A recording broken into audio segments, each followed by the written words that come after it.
Halo semuanya, saya Merep Babaro dari Universitas Tanjung Pura, Fakultas Keguruan dan Ilmu Pendidikan dari Prodi Pendidikan Ekonomi. Di sini saya akan membahas tentang yaitu perilaku konsumen dan produsen, serta bagaimana untuk berinteraksi dalam diagram arus kegiatan ekonomi.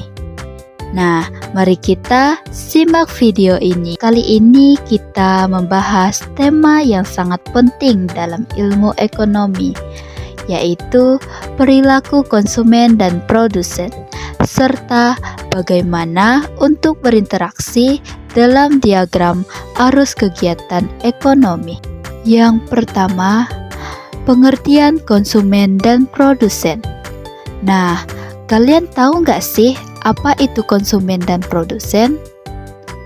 Nah, konsumen adalah pihak yang melakukan kegiatan untuk menghabiskan atau memanfaatkan barang dan jasa. Nah, produsen adalah pihak yang melakukan kegiatan untuk menghasilkan atau menciptakan barang dan jasa, sehingga kedua pihak tersebut dapat melakukan kegiatan ekonomi. Nah, dari kedua pengertian tersebut, itu saling membutuhkan. Tanpa konsumen dan produsen itu tidak akan mendapatkan barang dan jasa yang dibutuhkan. Nah, sebaliknya, tanpa konsumen dan produsen tidak akan memiliki tujuan untuk memproduksi. Apa sih nilai suatu barang? Nah, nilai suatu barang yang dimaksud adalah kemampuan pakai barang untuk memenuhi kebutuhan manusia dan kemampuan tukar barang terhadap yang lain. Dari pengertian tersebut, maka nilai suatu barang dapat dibedakan menjadi dua, yaitu berdasarkan nilai pakai dan nilai tukar. Nah, yang ketiga itu perilaku konsumen. Teori perilaku konsumen itu mempunyai faktor penyebab, yaitu yang pertama itu pengetahuan konsumen tentang kualitas barang terbatas, yang kedua itu adanya persaingan dari para konsumen, yang ketiga itu kecenderungan konsumen bersifat masa bodoh terhadap situasi harga di pasar, dan yang keempat itu adalah adanya tradisi yang kuat sehingga mempengaruhi tingkah laku konsumen. Nah, dari konsumen ini juga sangat dipengaruhi oleh hukum permintaan yang mengatakan bahwa bila harga naik maka permintaan menurun. Nah, sebaliknya bila harga turun maka permintaan naik. Nah, dengan catatan keadaan yang lain, dari faktor tadi ada dua pendekatan konsumen perilaku seperti hukum permintaan, yaitu yang pertama itu pendekatan marginal. Pendekatan ini bertitik tolak pada anggapan bahwa kepuasan setiap konsumen bisa diukur dengan uang dan dengan satuan lainnya, sehingga konsumen selalu berusaha mencapai kepuasan total yang maksimum. Nah, yang kedua itu pendekatan kurva indiferen.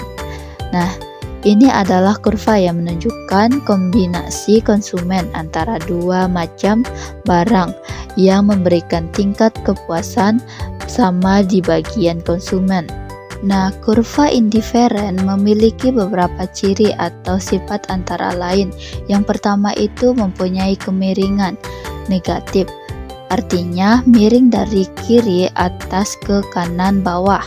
Nah, yang kedua itu bila kedudukannya lebih tinggi menunjukkan tingkat kepuasan yang semakin tinggi.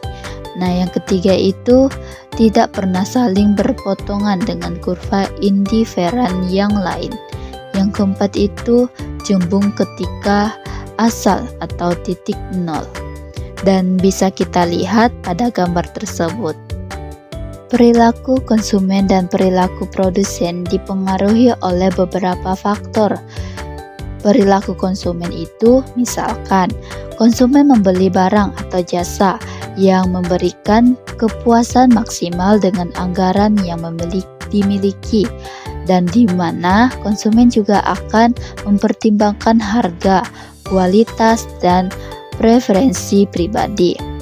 Nah, perilaku produsen itu juga bertujuan untuk menghasilkan keuntungan sebanyak mungkin, dan konsumen juga akan memproduksi barang atau jasa yang dibutuhkan konsumen dengan biaya produksi yang efisien. Nah, dengan adanya interaksi konsumen dan produsen ini yang membentuk sebuah pasar. B. Diagram arus kegiatan ekonomi. Nah, di mana diagram arus kegiatan ekonomi ini menggambarkan hubungan timbal balik antara konsumen dan produsen.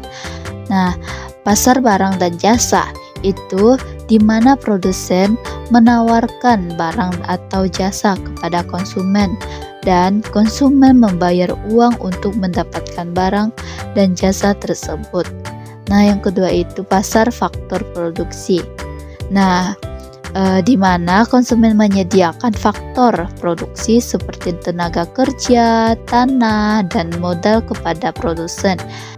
Nah, produsen itu seperti membayar upah, sewa, atau bunga sebagai imbalannya.